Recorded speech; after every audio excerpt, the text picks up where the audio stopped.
വിജയം കൈവരിക്കാൻ സാധിക്കൂ. അല്ലാതെ ഒരിക്കലും ജീവിതത്തിൽ വരുന്ന ചെറുതോ വലുതോ ആയിട്ടുള്ള പ്രതിസന്ധികളെ കണ്ട് പിന്തിരിഞ്ഞോടി എനിക്കിതിനൊന്നും വയ്യ എന്ന് പറഞ്ഞു കഴിഞ്ഞാൽ അവൻ ജീവിതത്തിൽ ഒന്നും ആവാൻ പോകുന്നില്ല. ജീവിതത്തിൽ ഏത് തരത്തിലാണെങ്കിലും ശരി, എന്നും പലതരത്തിലുള്ള പ്രതിസന്ധികളാണ് നേരിടേണ്ടത്. അപ്പൊ അതിനുള്ളതായ ആ ഒരു ആത്മശക്തി ഉണ്ടാകാൻ വേണ്ടിയിട്ടാണ് കുട്ടികളിൽ ഇങ്ങനെയുള്ള ഒരു സംസ്കാരം ഉണ്ടാക്കേണ്ടത് എന്ന് പറയുന്നത്. അതെന്താണെങ്കിലും നമുക്കറിയില്ലെങ്കിൽ അവർക്കൊക്കെ അറിയുമായിരുന്നു. അതുകൊണ്ട് തന്നെ കുഞ്ഞുങ്ങളായിരിക്കുമ്പോൾ തന്നെ അവരെ സ്വതന്ത്രമായിട്ട് കുറച്ചു കാലം തപസ്സനുഷ്ഠിക്കാൻ വേണ്ടിയിട്ട് വിടുന്ന ഒരു ശീലമുണ്ട്. അങ്ങനെ ഈ പ്രജേതസ്സുകളും തപസ് ചെയ്യാൻ പോകുന്നുണ്ട്. ആ തപസ്സൊക്കെ കഴിഞ്ഞ് വന്നിട്ടാണ് അവർ വിവാഹമൊക്കെ കഴിക്കുന്നുണ്ട്. വിവാഹം കഴിച്ചതിലുണ്ടാകുന്ന പുത്രനാണ് ദക്ഷൻ. അപ്പൊ ദക്ഷനും ഇതുപോലെയാണ്. എപ്പോഴും എങ്ങനെയാണല്ലോ, ഏതൊരു രീതികളാണോ ആ കുടുംബത്തിൽ ഉണ്ടാവുന്നത് ആ രീതികളാണ് ആ കുട്ടികളിൽ ഉണ്ടാവുക.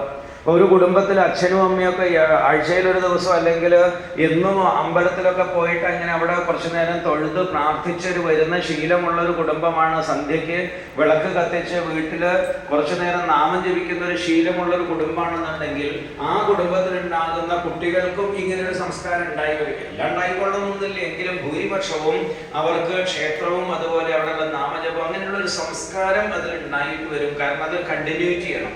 അപ്പൊ അതുപോലെ തന്നെ ഈ പ്രജേതസ്സുകൾക്കും ഇങ്ങനെ ഒരു സംസ്കാരം ഉണ്ടായിരുന്നത് കൊണ്ട് അവരുടെ പുത്രനായിട്ടുള്ള ദക്ഷനും ചെറുതായിരിക്കുന്ന സമയത്ത് ആ ദക്ഷനെയും നേരെ തപസ്സിന് വിടുന്നുണ്ട്.